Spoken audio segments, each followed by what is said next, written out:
ఒక్క శివాలయంలో మాత్రం ఒక నియమం ఉంటుంది.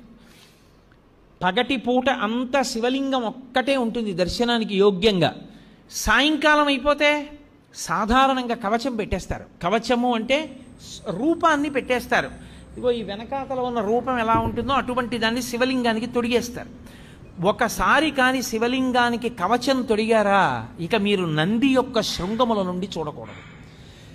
అలా కానీ కవచం తొడిగి లేదా మీరు తిన్నగా నిలబడి శివలింగాన్ని చూడకూడదు.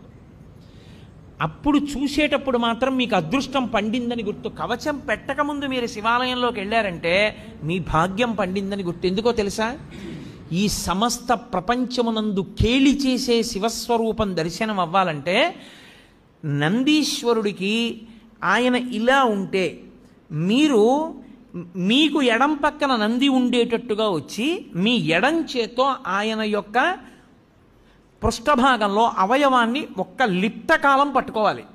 కుడి చేతి బొటన వేలు చూపుడు వేలు శృంగముల మీద ఉంచాలి.